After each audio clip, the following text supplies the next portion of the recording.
So, you remember back in March 2023, right? The whole tech world was just rocked when Silicon Valley Bank collapsed. It was the second biggest bank failure in US history. And almost immediately, this really simple, kind of convenient story started to make the rounds. Yeah, you've heard the story a million times, right? The Fed raised interest rates, SVB's bonds lost value, and then a classic bank run just finished the job. Simple, tidy, almost sounded like it was inevitable. But what if that's not the whole story? What if the real story, the one that matters, was hiding in plain sight the entire time? What if this wasn't some sudden storm, but more like a slow motion train wreck that you could see coming for miles? The thing is, there wasn't just one reason SVB failed. There were dozens of red flags. And today, we're going to count them down. We're going to dive into the evidence, all of which was hiding in their own public reports, and count down the biggest warnings one by one. All right, let's kick off our countdown. We're starting with red flags 15 through 11. I like to call these the foundational flaws, basically the bank's original sins. These are the big strategic mistakes that made SVB so incredibly vulnerable, long before interest rates ever started creeping up. Okay, so right from the get-go, their whole strategy was just built on shaky ground. First, they were chasing this insane growth at all costs, with basically zero thought for risk management. They were also deliberately underpricing their competition just to buy market share, to get people in the door. And the people who were supposed to be watching over all this, the board of directors, well, they had a shocking lack of real high-level banking experience.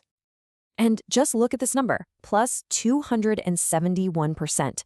That's how much their assets exploded in just 3 years. That's not just growth, people, that's hypergrowth. And there is absolutely no way their risk controls could keep up with that kind of speed. And hey, don't just take my word for it. This quote comes directly from the Federal Reserve's own review after the fact. They said in black and white that the board and the management were completely out of their depth. This isn't just 2020 hindsight. This was a fundamental mismatch between the size of the bank and the skill of the people running it. So, okay, you've got this flawed foundation. It was really only a matter of time before you started to see cracks appearing in the core business itself. And that brings us to red flags 10 down to 6. And if you knew where to look, the numbers, the metrics that show how a bank actually makes its money, they were screaming trouble for years. All right, to really get this next part, we need to know one quick term: net interest margin, or NIM for short. Just think of it like this. It's the bank's basic profit margin, the difference between what it earns on loans and what it pays out on deposits.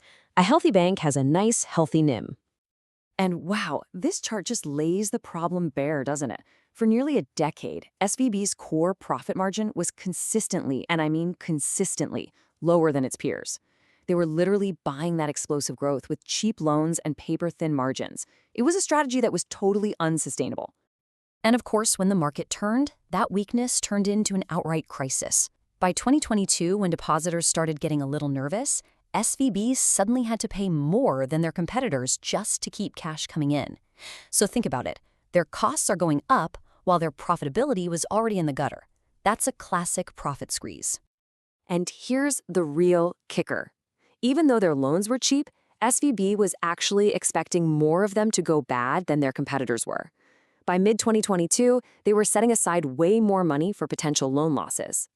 So let's get this straight. Cheap loans and high risk? That is just a toxic combination for any bank. Okay, we are now entering the top 5. Red flags number 5, 4, and 3. This is where the story shifts from just a struggling bank to a full-blown, ticking time bomb sitting right on its balance sheet. And the key to this whole insane bet is this kind of sneaky accounting rule for what are called held-to-maturity bonds. It basically let SVB buy billions and billions in long-term bonds and then legally just pretend the growing losses on paper didn't exist, at least when it came to their official capital. It was the perfect way to hide a massive amount of risk right out in the open. And what made this even worse was SVB's unique customer base. I mean, look at this chart. A ridiculously high percentage of their deposits were uninsured, way, way above a normal bank. We're not talking about your average mom and pop savers here. These were savvy VCs and tech startups. They had zero reason to stick around at the first hint of trouble. And just look at this. By the end, SVB wasn't really acting like a traditional bank anymore. Its pile of investment securities was way bigger than its actual loan book. It had basically morphed into a giant unhedged bond fund that just happened to have a banking license tacked on. So just how big was this bet? Get this. A staggering 95% of those hidden risk bonds weren't due to mature for 10 years or more. I mean, just think about that. It was an absolutely colossal gamble that interest rates would stay near zero for an entire decade. And if that wasn't already risky enough, they did this.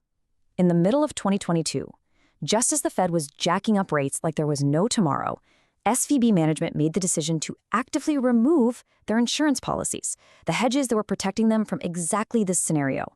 Instead of pulling back on the risk, they slammed their foot on the gas. And that brings us to the final moments. The bomb is ticking. Our final two red flags weren't just warnings anymore. Oh no, these were sirens absolutely screaming that the end was near. Which brings us to red flag number 2, one of the final most glaring signs: the absolute collapse of their profitability. This chart shows what's called return on equity. It's basically how much profit the bank makes for every dollar investors have put in.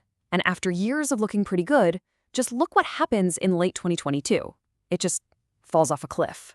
This was a signal to anyone paying attention that the engine of the business wasn't just sputtering, it was seizing up completely.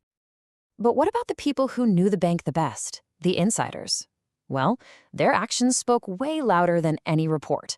Get ready for this. For every one share that insiders bought over the last decade, they sold more than 100. I mean, come on. That is a massive, staggering vote of no confidence from the very people running the show. And here it is.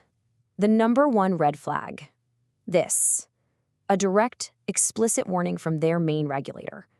In 2022, almost a full year before the collapse, the Federal Reserve told the board, to their faces, that their oversight of risk was, and I quote, not adequate.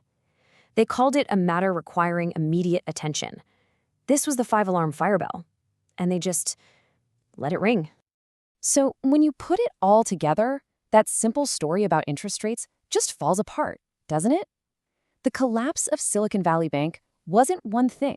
It was death by 1,000 cuts.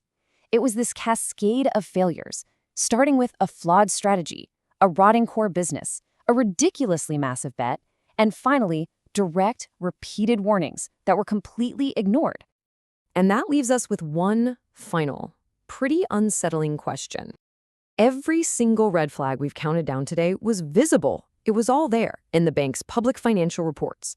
So if the supposedly smartest people in the room, the VCs, the tech founders, all those sophisticated investors, if they missed all of this or just chose to ignore it, it really makes you wonder, who exactly is watching the banks?